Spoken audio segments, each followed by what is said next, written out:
तुम न सुनोगे तो मेरी गर कौन सुनेगा, तुम न करोगे तो करम कौन करेगा। टाले से भिखारी न टला है न टलेगा, झोली को मेरी तेरे सिवा कौन भरेगा।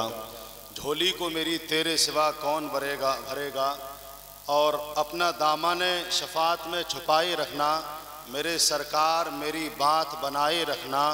मेरे सरकार मेरी बात बनाए रखना। उनके हो जाओ तो हर चीज़ उन्हीं से मांगो, उनके हो जाओ तो हर चीज़ उन्हीं से मांगो। अपने दामन पर न एहसान पर आए रखना। मैंने माना कि निकम्मा हूँ मगर आपका हूँ, मैंने माना कि निकम्मा हूँ मगर आपका हूँ। इस निकम्मे को भी सरकार निभाए रखना, इस निकम्मे को भी सरकार निभाए रखना। मैं चंद शेर पढ़ने के बाद हज़रत मुफ्ती हनीफ साहब क़िबला बरकाती को आपकी समातों के हवाले कर रहा हूँ। हमारे मदरसा फैज़ान मुस्तफ़ा में एक शख्स रहा करते थे जिन्हें ज़फ़र अहमद कहा करते थे। उन्होंने जबकि जुमे के दिन मुझे खिदमत का मौका मिलता था सैयदी सरकार लहाज सैयद जबाल अहमद साहब क़िबला की मौजूदगी में, तो कसीर तादाद में मेहमान रहा करते थे। बाद नमाज जुमा तो खाना खिलाने का, जूतियाँ सीधी करने का मुझे मौका मिला करता था। एक कलाम पढ़ा करते थे, वो कलाम के 2-3 शेर आपकी समातों के हवाले करूँ कि एहसास गम ज़ोरो सितम छोड़ दिया है, एहसास गम ज़ोरो सितम छोड़ दिया है। दिल को तेरी मर्ज़ी पे सनम छोड़ दिया है, दिल को तेरी मर्ज़ी पे सनम छोड़ दिया है। मुझसे न छुटेगी दरे अक़दस की ग़ुलामी, हर दर को उसी दर की कसम छोड़ दिया है। भटकी हुई फिरती है ज़माने में खुदाई, जिस रोज़ से तेरा नक्शे कदम छोड़ दिया है। जब से ये सुना है कि शफात वो करेंगे, उसी रोज़ से महशर का भी गम छोड़ दिया है। जब से ये सुना है कि शफात वो करेंगे, उसी रोज़ से महशर का भी गम छोड़ दिया है। ए कातिबे तकदीर क्यों मेरे दिन नहीं फिरते, ए कातिबे तकदीर क्यों मेरे दिन नहीं फिरते। क्या लोहो कलम छोड़ दिया है और ले ली है तेरी याद में अहमद ने फ़कीरी, दुनिया के लिए जाहो हशम छोड़ दिया है।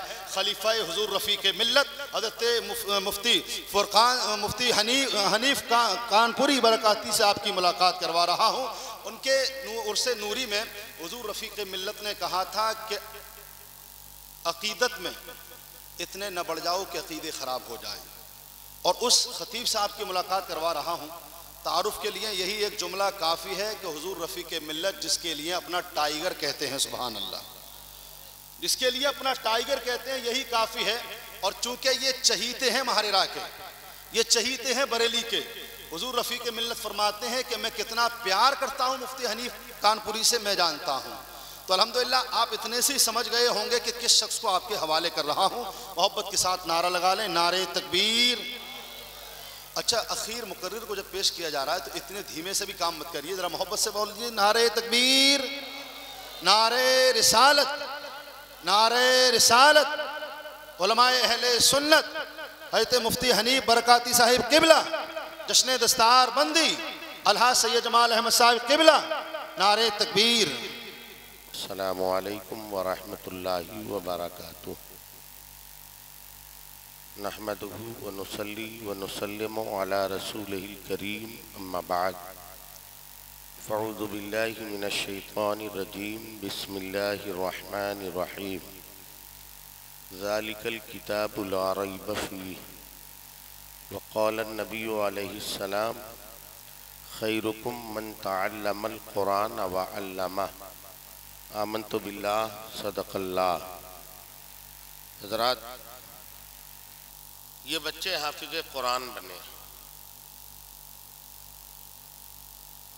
कुरान की अज़मत क्या है ये आप सुनिए, और उसके लिए थोड़ी सी तमहीद बयान करता हूँ,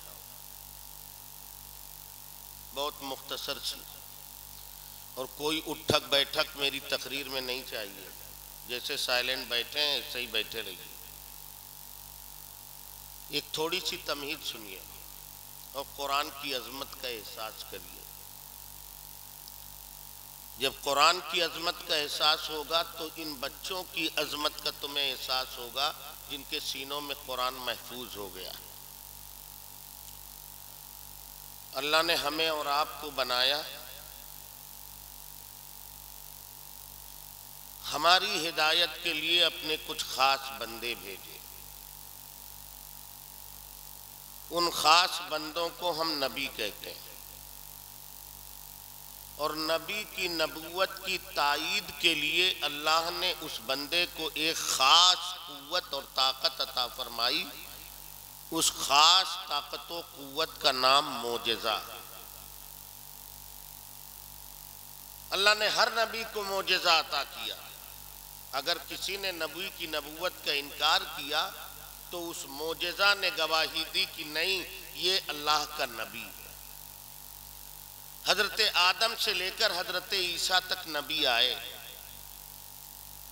लेकिन जितने नबी आए हजरत ईसा तक किसी एक कौम के लिए नबी बनकर आए, किसी एक ज़माने तक नबी बनकर आए, किसी इलाके के लिए नबी बनकर आए। एक ज़माने के लिए नबी थे, फिर दूसरा नबी आ गया, उनकी नबूवत ख़त्म हो गई, उनकी शरीयत ख़त्म हो गई। दूसरा नबी आया, उनकी शरीयत ख़त्म हो गई। हजरत ईसा तक के यही तसलसल है। और अल्लाह ने हर नबी को मोजेज़ा दिया। फिरौन के जादूगर सामने थे तो अल्लाह ने हजरत ईसा को असा अता किया।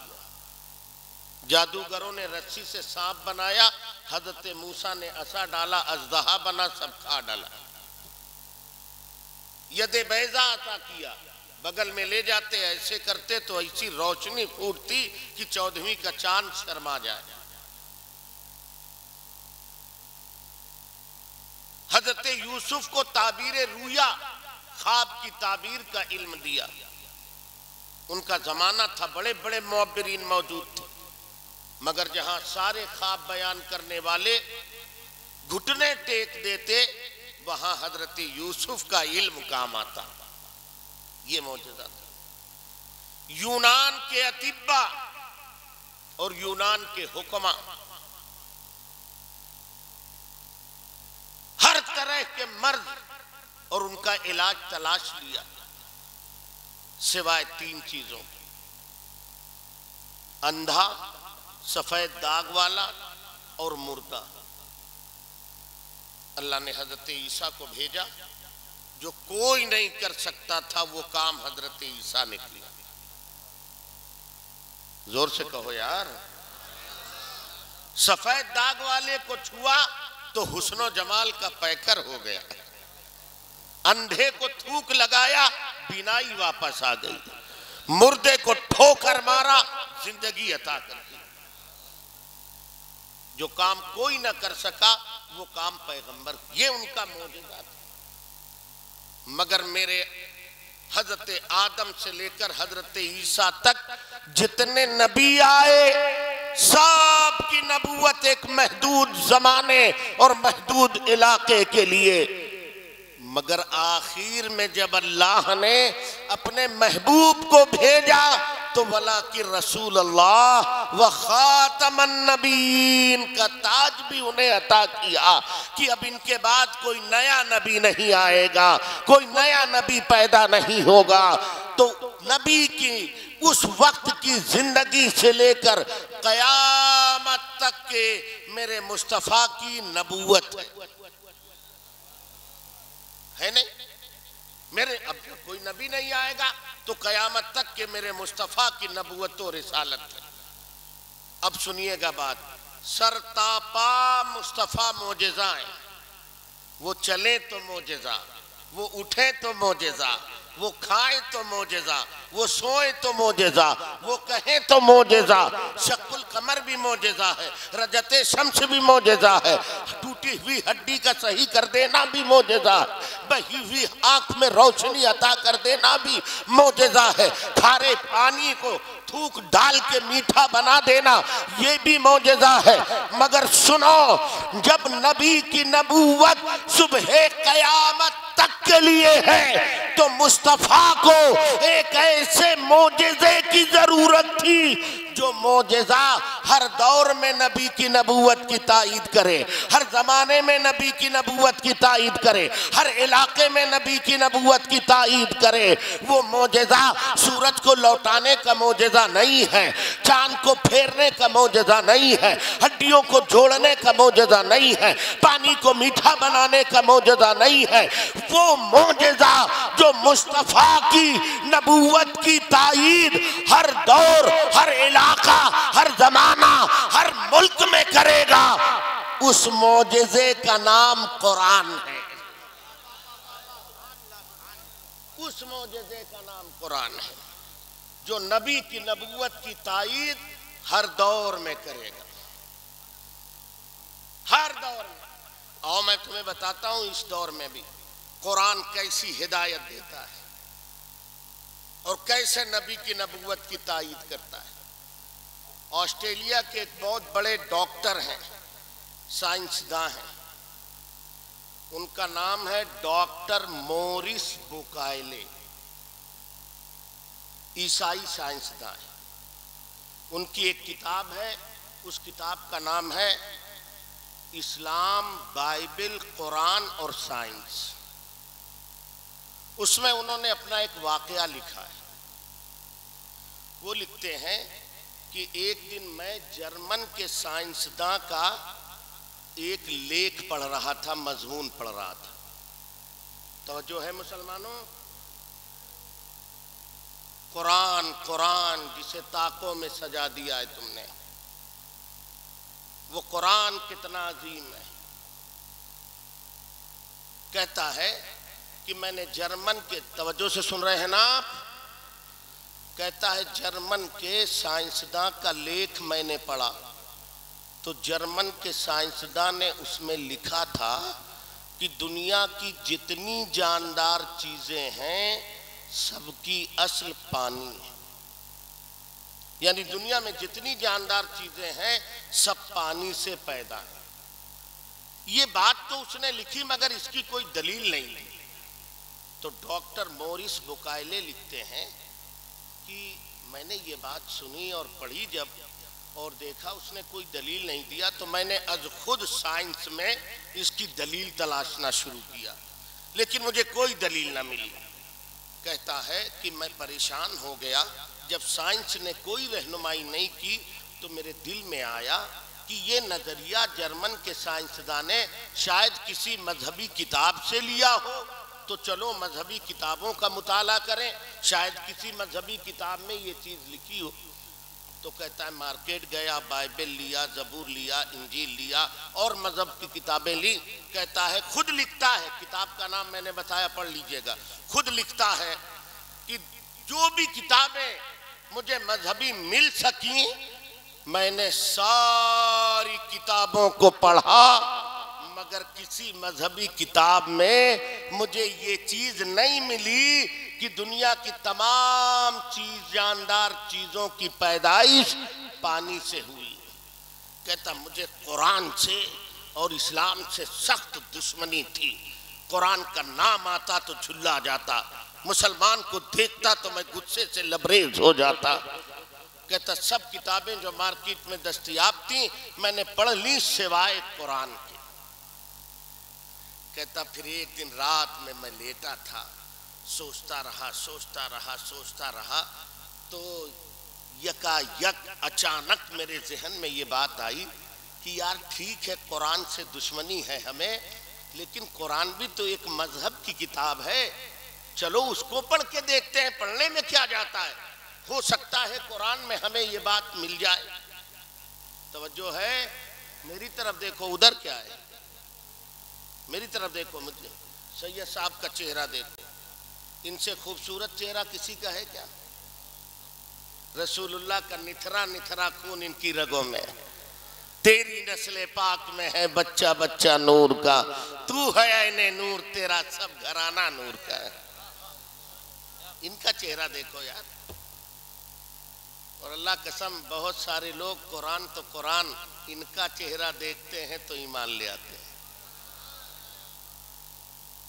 अब सुनो कुरान को ताकों पर सजाने वालों, वो कहता है मैं मार्केट गया, कुरान खरीदा और मुसलमानों की तरह हाथ पैर धुला, कुरान को ऊंची जगह रखा और मैंने कुरान को पढ़ना शुरू किया। ये कौन कह रहा है? ऑस्ट्रेलिया का ईसाई साइंसदान जो कुरान और मुसलमानों का सख्त तरीन बदतरीन दुश्मन था, उसने कहा कुरान उठाया, मैंने पढ़ना शुरू किया। ए बेटा बैठ जाइए, अब बैठ जाइए 10 मिनट बस, उछल कूद मत करिए, बैठिए। कहता है मैंने कुरान लिया और पढ़ना शुरू किया। कहता कुरान उलटता जाता उलटता जाता उलटता जाता, वरक पलटता जाता पलटता जाता, पढ़ता गया पढ़ता गया पढ़ता गया। कहता है एक जगह मैं रुक गया और मेरे दिल की दुनिया बदल गई, नफरत मोहब्बत में बदल गई, अदावत मवद्दत में बदल गई, बदअकीदगी खुशअकीदगी में बदल गई। और मैंने कुरान की उस आयत पर हाथ रखा और जबान से फौरन कहा अशहदु अल्ला इलाहा इल्लल्लाह व अशहदु अन्ना मुहम्मदन अब्दुहु व रसूलुहु। लिखता है अपनी किताब में इस्लाम, कुरान, बाइबल और साइंस ने कि दुनिया की हर किताब खामोश थी, कि दुनिया की हर जानदार चीज पानी से पैदा है। किसी मजहबी किताब ने नहीं बताया, मगर जब मैंने कुरान पढ़ा तो कुरान चीख चीख कर कह रहा है वजअलना मिनल माई कुल्ला शैइन हई, जिसका उर्दू में तर्जमा है और हमने हर जानदार को पानी से पैदा किया है। हर जानदार को पानी से पैदा किया है। डॉक्टर मोरिस बुकाइले लिखता है दुनिया की हर मजहबी किताब खामोश थी, मगर मैंने कुरान पढ़ा तो कुरान में ये आयत मौजूद थी। मैं हैरत ज़दा रह गया कि आज 1400 बरस बाद में जर्मन का साइंसदान ये कह रहा है, मगर वारे कुरान तेरी अजमत पर कुर्बान, जो आज कह रहा है मशीनों से तज्जिया करके कुरान 1400 बरस पहले कह रहा है। इसलिए वो कहता है ऐ कुरान तू सच्चा और जिस पर तू नाजिल हुआ वो मोहम्मद सच्चा, वो मोहम्मद सच्चा। ये है कुरान जो आज तक के नबी की नबूवत की तायीद कर रही है। और इस कुरान को हमने क्या किया है, हमने बेहतरीन जुज़दानों में लपेटा और घरों में रख दिया है।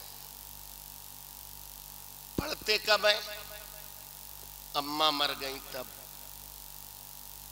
अब्बा मर गए तब, दादी दादा का इंतकाल हो गया तब, घर में कुरान खानी करानी है तब भी नहीं पढ़ती। जामिया समदिया के बच्चे जाते हैं, किसी मौलाना ने अगर बता दिया कि घर में भूत आ गया है, जादू कर दिया गया है, सूरह बकरा पढ़िए, तब भी आप खुद नहीं पढ़ते, मदरसे के बच्चों से पढ़वाते। फिर कहते हैं हमको तो तरक्की नहीं मिली। अल्लाह की कसम ये कुरान इतनी अजमत वाला है कि जो कुरान से जुड़ जाता है वो अजमत वाला हो जाता है, वो अजमत वाला होता है। मुसलमानों, कुरान को ताकों में न सजाओ, कुरान को पढ़ो और समझो, और वो इस मोबाइल पे न समझो। ये लौंडे आजकल के न सैयद साहब के करीब जाते हैं, न मौलाना साहब से, न कारी साहब से, न डॉक्टर साहब ये ट्यूब निकालते। नबी ने फरमाया इन्ना हादल अमरा दीनकुम फंजुरु अम्मन ताखुज़ून दीनकुम, इल्म दीन है तुम्हारा और तुम जिससे इल्म हासिल करो उसे देख लो वो कैसा है। गूगल की बताई हुई हर चीज़ सही नहीं होती, यूट्यूब की बताई हुई हर चीज़ सही नहीं होती, वो ये उलमाए अहले सुन्नत आपको बताएंगे कि वो कैसी है। इसलिए उलमा के करीब हो, हाथ में कुरान लो और अपने बच्चों के एक हाथ में कलम दो, कलम। वो कौमें तबाह हो जाती हैं जिनके बच्चों के हाथों से कलम छीन लिया जाता है। वो कौमें तरक्की करती हैं जिनके बच्चों के हाथों में कलम होता है। दुनिया की तमाम कौमें हैं, उनकी मजहबी किताब में कलम की कोई फजीलत और अहमियत नहीं है, मगर उनके बच्चों के हाथों में कलम है। अफसोस, सद अफसोस इस मुसलमान पर जिसकी मजहबी किताब कुरान में पूरी सूरह कलम मौजूद है, मगर इसके बच्चों के हाथ कलम से खाली। तकदीरें पंचर जोड़ने वाली रिंचों से नहीं लिखी जाती हैं, तकदीरें कलम से लिखी जाती हैं। तुम नहीं जानते कलम की हैसियत को। चंद साल पहले हिंदुस्तान के एक बड़ी अदालत के बड़े शख्स का कलम बहक गया, हमसे इबादतगाह छीन ली गई, हम कुछ ना कर सके। एक कलम बहकता है तो पूरा समाज बहकता है, और एक कलम संवरता है तो पूरा समाज संवरता है। अभी नहीं समझे आप, अगर समझते तो बहुत दुआएं देते। एक कलम संवरता है तो पूरा समाज संवरता है, और एक कलम बहकता है तो पूरा समाज बहकता है। मैं इसे थोड़ी वजाहत कर दूं। इस्माइल देहलवी का कलम बहका, समाज बहक गया। अशरफ अली थानवी का कलम बहका, समाज बहक गया। महमूदुल हसन का कलम बहका, समाज बहक गया। कासिम नानातुवी का कलम बहका, समाज बहक गया। तस्लीमा नसरीन का कलम बहका, समाज बहक गया। सलमान रुश्दी का कलम बहका, समाज बहक गया। जाकिर नाइक का कलम बहका, समाज बहक गया। ताहिरुल कादरी का कलम बहका, समाज बहक गया। मगर अल्हम्दुलिल्लाह एक इमाम अहमद रजा का कलम समर गया है, समाज समर गया है। शुक्रिया शुक्रिया शुक्रिया। एक इमाम अहमद रजा का कलम समर गया है, समाज समर गया है। अल्लाह अकबर। सुनो जरा, उसकी और तफसील सुन लो ताकि जहन में बात आ जाए। एक बहका हुआ कलम जब लिखता है तो वो लिखता है जिसका नाम मोहम्मद या अली है, वो किसी चीज का मालिक व मुख्तार नहीं। बहका हुआ कलम लिखता है तो लिखता है नबी मर के मिट्टी में मिल गए। बहका हुआ कलम लिखता है तो लिखता है नबी को पीठ के पीछे का इल्म नहीं। बहका हुआ कलम लिखता है तो लिखता है नबी हमारी तरह थे। मगर जब समरा हुआ कलम लिखता है तो वो ये लिखता है, ए मेरे आका, ये आपका खाके आपकी गद्दारी करते हैं और कहते हैं मोहम्मद अरबी को कोई इख्तियार नहीं, मगर आपका वफादार अहमद रजा तो यही कहेगा। मैं तो मालिक ही कहूंगा कि हो मालिक के हबीब यानी महबूब व मुहिब में नहीं मेरा तेरा। बहका हुआ कलम लिखता है तो लिखता है नबी मर के मिट्टी में मिल गए। समरा हुआ कलम लिखता है तो लिखता है तू जिंदा है वल्लाह, तू जिंदा है वल्लाह, मेरी चश्मा आलम से छुप जाने वाले। बहका हुआ कलम लिखता है तो लिखता है नबी को पीठ पीछे का इल्म नहीं। समरा हुआ कलम लिखता है तो लिखता है और कोई गैब क्या तुमसे नेहा हो भला, जब न खुदा ही छुपा तुम पे करोड़ों दुरूद। बहका हुआ कलम लिखता है तो लिखता है नबी हमारी तरह थे। समरा हुआ कलम लिखता है तो यूं लिखता है अल्लाह की सरता बकदम शान है ये, इंसान ही इंसान, वो इंसान है ये। कुरान तो ईमान बताता है इन्हें, ईमान ये कहता है मेरी जान है ये। शुक्रिया शुक्रिया जज़ाकल्लाह।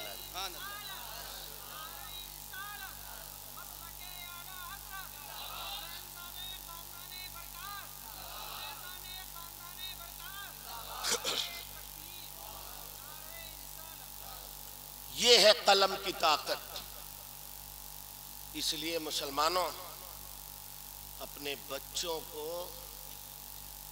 पढ़ाइए और उनके हाथों में कलम दीजिए, कलम।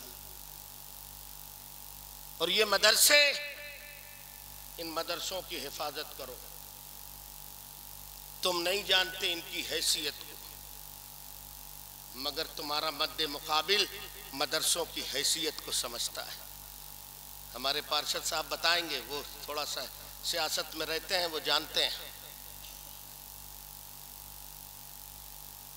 मुझे बताओ, आज तक किसी कहने वाले ने ये कहा है कि मस्जिद दहशतगर्दी का अड्डा है?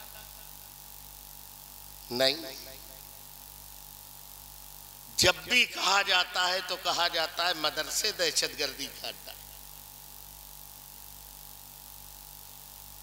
जहां सब्जी काटने के लिए सही छुरी नहीं मिलेगी, आप वो दहशतगर्दी के अड्डे क्या हो? मगर मैं आपसे भी कहता हूं और हुकूमत हिंद से भी कहता हूं, सलामत रहने दीजिए इन मदरसों को, बाकी रहने दीजिए इन मदरसों को। जब तक कि ये मदरसे बाकी रहेंगे, हिंदुस्तान पर कोई बुरी नजर नहीं डाल सकेगा। मैं बात जज्बात में नहीं कह रहा। उठाओ तारीख को, पढ़ो हिंदुस्तान के उस 1857 के इनकलाब को। देखो, जब हिंदुस्तान कि माथे की बिंदिया अंग्रेज अपने जालिम पंजों से नोच रहा था, हिंदुस्तान की मांग का सिंदूर मिटा रहा था, हिंदुस्तान को कैदो बंद की सूबतों में जकड़ दिया था, गुलामी की जंजीरों में पूरा हिंदुस्तान जकड़ा हुआ था, सांस लेने की मोहलत नहीं थी। यूनिवर्सिटियां खामोश थी, कॉलेजेस खामोश थे, बड़े बड़े दूसरे इदारे और इबादत गाहें खामोश थी। मगर अल्लाह की कसम, अंग्रेजों के खिलाफ फतवे जिहाद देने वाला वो कोई कॉलेज का पढ़ा नहीं था, वो एक मदरसे का पढ़ा था, जिसे दुनिया फजले हक खैराबादी कहते हैं। उसी ने जिहाद आजादी का फतवा दिया था। और उसके बाद हिंदुस्तानियों को यह शऊर आया था कि हाँ, हम अपना मुल्क आजाद करा सकते हैं। ये इनकलाब जिंदाबाद का नारा ये किसी प्रोफेसर ने नहीं दिया है, किसी लेक्चरार ने नहीं दिया है, ये भी मदरसे के पढ़े हुए आलिम दीन मौलाना हसरत मोहानी कादरी रहमतुल्लाह अलैह ने दिया है। सलामत रहने दो इन मदरसों और कदर करो इन उलमा और हुफ़ाज़ की। अभी दस्तार बांधेंगे हजरत सैयद साहब, आप इन्हें कंधे पे उठाएंगे, गोदी में उठा के ले जाएंगे। इतने फूल हार माला मैं अभी देख रहा हूं, बाद में हाल तो अल्लाह बेहतर जाने। और परसों या कल सुबह जैसे ही ये शख्स जिसे आज आपने माले डाले हैं, हार और फूल से स्वागत किया है जिनका, कल जैसे ही मस्जिद का इमाम बनेगा, परसों आपके तानों के तीर चलने लगेंगे। इमाम साहब का पैजामा उठा है, इमाम साहब का बाल ऐसा है, इमाम साहब की टोपी ऐसी है, इमाम साहब लेट आते हैं।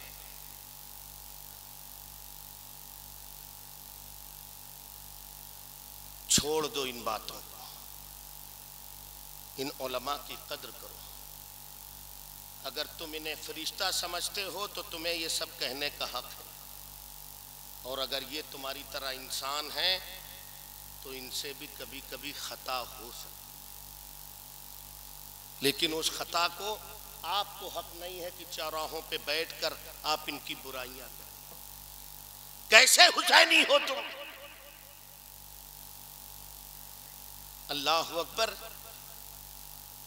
तुम 20 साल नमाज पढ़ते हो एक इमाम के पीछे, और कभी उससे एक गलती सरजद हो जाए तो उसे ऐसा बेइज्जत और जलील करते हो कि बेचारा मारे शर्म कि तुम्हारा इलाका छोड़ देता है। एक तू हुसैनी है कि 20 साल उसके पीछे नमाज पढ़ा और तेरी बेवफाई का ये आलम है। एक करबला का हुसैनी है जिसने एक वक्त की नमाज इमाम हुसैन के पीछे पढ़ी है, जिसे जनाबे हुर कहते हैं। फिर उसने इमाम की वफादारी ये की है कि इमाम अब मेरे जीते जी आप पर कोई तीर आए ये मेरी गैरत नहीं गवारा करेगी, पहले मैं जाऊंगा फिर आप पर कुछ आएगा। ऐसा जज्बा होना चाहिए। इमाम साहब मेरा सीना हाजिर है, मैं आपका मुक्तदी हूं, मेरे जीते जी आप पर कोई आंच आ जाए, कभी इनसे कोई बात हो जाए तो तन्हाई में समझा दिया करो। ये हुसैनी किरदार है। तुमने नहीं सुना वो वाकया? एक बूढ़े मियाँ वजू कर रहे थे, इमाम हसन और हुसैन देख रहे थे।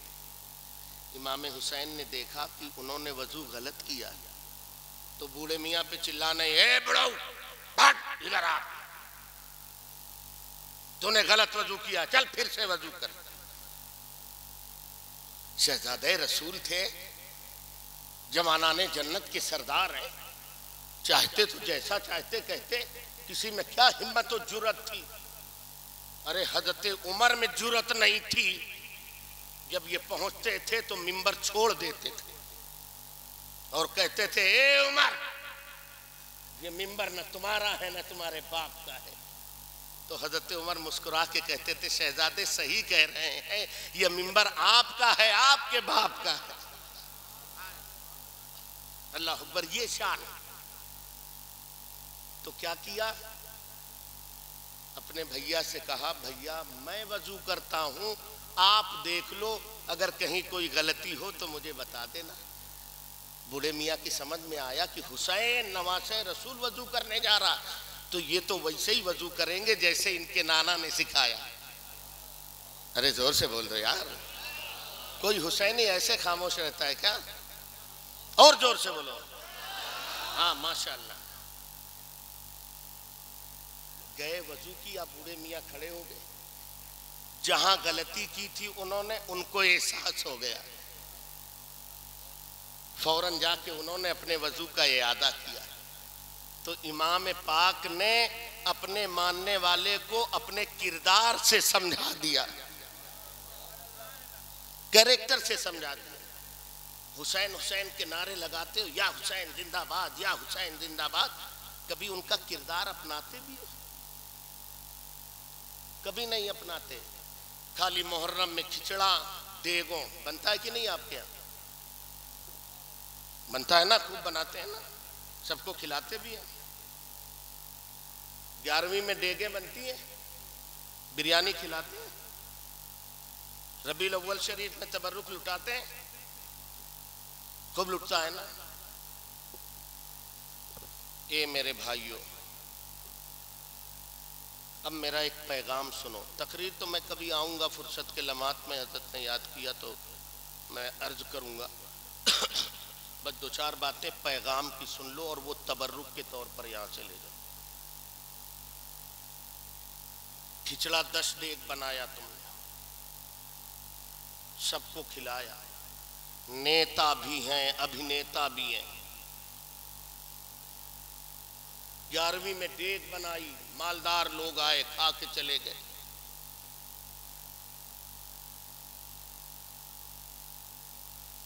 मैं कहता हूं 11वीं में 11 डेग ना बनाइए,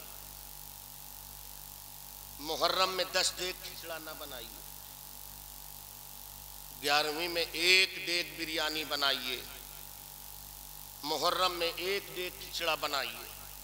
सरकारे गौस की और सरकारे इमाम की नजर पेश करिए और थोड़ा थोड़ा तबर्रुक जो भी लोग हैं उन्हें तकसीम कर दीजिए। उनके यहाँ डेगे नहीं, उनके यहाँ नियतें देखी जाती हैं। और 10 डेग का पैसा बचाइए और बचाने के बाद अपने हाथों में लीजिए और अपने महल्ले में तलाशिए। शायद आपको कोई ऐसा टैलेंटेड बच्चा मिल जाए जिसके अंदर टैलेंट तो बहुत है, मगर गुर्बत और इफलास ने उसके पैरों में जंजीरें डाल दी है। वो आगे की तालीम जारी नहीं रख सकता, तो रात के सन्नाटे में 10,000 रुपए, 20,000 रुपए, 50,000 रुपए जो तुमने बचाए हैं उन्हें लो और उसके घर जाओ। उसका मुरझाया हुआ बाप जब बैठा हो तो उसके पुष्ट पे हाथ रखे मोहब्बत से कहो, ए मेरे भाई अब तू घबरा नहीं, बगदाद वाले आका की खैरात आ गई है, ये पैसा ले ले और अपने बच्चे का एडमिशन करा, आला तालीम उसे दिला, आला तालीम उसे दिला। एक आदमी तुम्हारे 10 डेग के पैसे से अगर आला अधिकारी बन गया तो ऐसे 100 बच्चों को वो तालीम याफ्ता बना देगा। आज बहुत चिल्लाते हो, आखिरी बात कहूं और उसके बाद दस्तार हो,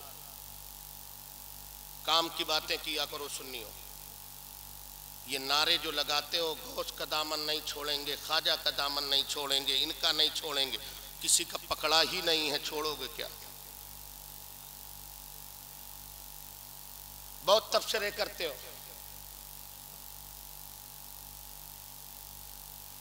कब हिजाब पर, अरे मेरी बहन का दुपट्टा नोच लिया,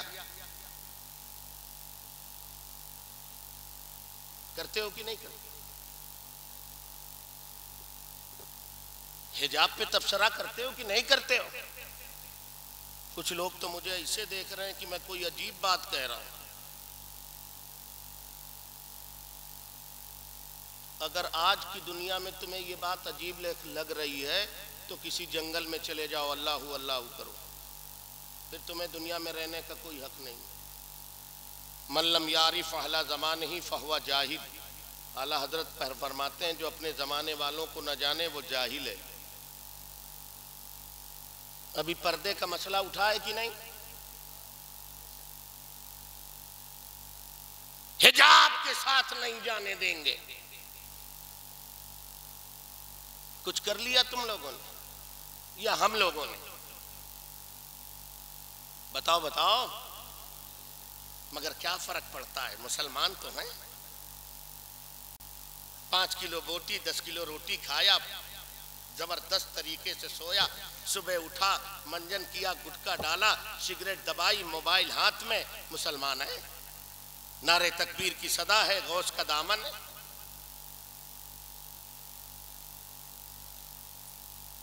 क्या फर्क पड़ता है तुम्हें? सुनो मुसलमानों, ये वक्त जलसा जुलूस का भी है और ये वक्त शादियों का भी है। हम आपके इलाके को नहीं जानते, मगर हमारे यहाँ कानपुर में मंगनियां इतनी महंगी कर दी गई हैं कि लोगों के पैर डगमगा जाते हैं। और शादियां तुमने इतनी महंगी कर दी हैं जिसे रसूलुल्लाह ने बहुत आसान फरमाया था। इरशाद फरमाए, एलनु हाज़ा निकाह वजलूहु फिल मसाजिद, निकाह का ऐलान करो और निकाह मस्जिदों में किया करो। खजूर बांट दो, बस पानी पिला दो, काम खत्म। तुम्हारा हाल क्या है? इतने बड़े बड़े पिंडाल, 50-50 किस्म के खाने, वो भी बुफे सिस्टम, कुकुर भोज, कुत्तों वाला खाना कहता हूं मैं उसे। इतना बर्बाद करते हो। पैगाम ले जाओ जामिया समदिया के इस मिंबर का, हजरत सैयद जमालुद्दीन की मौजूदगी में और हजरत कारी अलहाज मुहिब अली की मौजूदगी में। मैं अपनी बात यहीं पे ख़त्म करूँगा। ये मेरे भाइयों, अपने बच्चे और बच्चियों की शादियों में जितना पैसा तुम बर्बाद करते हो वो बर्बाद ना करो। शादियाँ मुख्तसर और आसान करो, वो पैसा बचाओ और बचा के बच्चियों का कॉलेज बनाओ ताकि तुम्हारी बच्चियां दूसरे के कॉलेजों में पढ़ने ना जाएं। दूसरे के कॉलेजों में जाएंगी तो उन्हें उनका कानून फॉलो करना पड़ेगा, मानना पड़ेगा। लेकिन जब हमारी बच्ची फातिमा गर्ल्स कॉलेज में जाएगी, खदीजा गर्ल्स कॉलेज में जाएगी, आयशा गर्ल्स कॉलेज में जाएगी, राबिया गर्ल्स कॉलेज में जाएगी, तो अल्लाह की कसम ये फातिमा की बांदी भी होगी और फातिमा का किरदार भी इसके साथ। अपने कॉलेजेस बनाओ, जमीन पर इन चीजों को उतारो और अपने बच्चों के हाथों में कलम दो। ये अजमत वाली किताब है। और मेरे बच्चों, अल्लाह तुम्हें सलामत रखे, बड़े अजीम हो तुम। कभी दुनिया में दौलतमंदों को देख के घबराना नहीं, तुम बहुत अजीम हो। अपनी खुददारी किसी मालदार की देहुरी पर कभी अपनी खुददारी को बेचना नहीं। तुम मुस्तफा के नाइब हो। ये चले तो कारपेट बिछे, तुम चलो तो फरिश्ते पर बिछाए। ये चले तो कुछ ना हो, तुम चलो तो मुर्दे बख्शे जाएं। ये जाए तो कुछ ना हो, तुम्हारे कदम घरों पे पड़े तो रहमतों की बारिश हो जाए। तुम कभी इसके शिकार ना हो, मगर अपनी खुददारी के साथ रहना, दयानतदारी के साथ रहना। और जहां कहीं भी रहना, अपने मादर इल्मी को ना भूलना, अपने जामिया समदिया को मत भूलना, वहां के असातिज़ा को मत भूलना। तुम्हारे अब्बा ने इन्हें नक्फसड़ा बच्चा दिया था इतना बड़ा। ये उस्ताद है जिसने खूने जिगर पिला के तुम्हें इतना शानदार आलिम हाफिज बना दिया। तुम्हारे बाप बाप ने जाहिल दिया था, इन्होंने हाफिज बनाया। तुम्हारे माँ बाप ने गैर तरबियत याफ्ता दिया था, ये उस्ताद है जिसने तहजीबो तमद्दुन के साँचे में तुम्हें ढाल दिया है। इसलिए जहां कहीं भी रहना, अपने मदरसे के वफादार रहना। अल्लाह तुम्हें बहुत बड़े मर्तबे दे, मगर अपने जामिया समदिया को ना भूलना, यहाँ के असातिज़ा को ना भूलना। बात समझ में आ गई आपको? बड़े अजीम हो। तकरीर तो फिर कभी होगी, मगर 3 बातें जो मैंने कही हैं वो तबर्रुक के तौर पर आप यहाँ से ले जाइए। एक बात क्या, अपने बच्चों के हाथों में कलम दीजिए। समझ रहे हैं? कलम दीजिए का मतलब क्या है? पढ़ाइए लिखाइए, है ना। और दूसरा क्या करना है आपको? शादी ब्याहों में खर्च कम करना, और किसी एक को कदम बढ़ाना पड़ेगा। कोई एक अल्लाह का बंदा जब निकलेगा तो मैं अकेला ही चला था जानिबे मंजिल, मगर लोग आते गए और कारवां बनता गया। ये पैसे जो फजूल खर्ची में करते हो, ये पैसे बचाओ। और औतरौली की धरती पर अगर मुसलमानों का कोई गर्ल्स इंटर कॉलेज नहीं है तो अपने भाइयों के साथ मिलकर यहाँ गर्ल्स इंटर कॉलेज बनाओ, ताकि यहाँ इस्लामी कानून हो और बच्चियाँ इस्लामी हिजाब के साथ वहाँ पढ़ें। उनके एक हाथ में कलम हो और दूसरे हाथ में कंप्यूटर हो। ये धारणा गलत है, ये नजरिया गलत है जो टीवी के जरिए और सोशल मीडिया के जरिए हमारी बच्चियों पर या इस्लाम पर एक तोहमत लगाई जाती है कि इस्लाम ने बच्चियों को कैद कर दिया है। इस्लाम बच्चियों को तिजारत की इजाजत नहीं देता। गलत है ये। अल्लाह की कसम, जब जमाने को तिजारत का शऊर नहीं था तब इस्लाम की शहजादी मेरे नबी की बीवी हजरत खदीजतुल कुबरा मक्का की सबसे बड़ी एक्सपोर्टर थी। उन्हीं का माल तो लेके मेरे आका मुल्के शाम जाते थे। अब सुनो एक जुमला, सैयद साहब किबला दुआओं से नवाजेंगे और मेरी बात खत्म हो जाएगी। ए मेरे भाइयों, इस्लाम औरत को तिजारत की इजाजत देता है, तवज्जो है ना, तवज्जो है ना, बस जुमला सुनिएगा।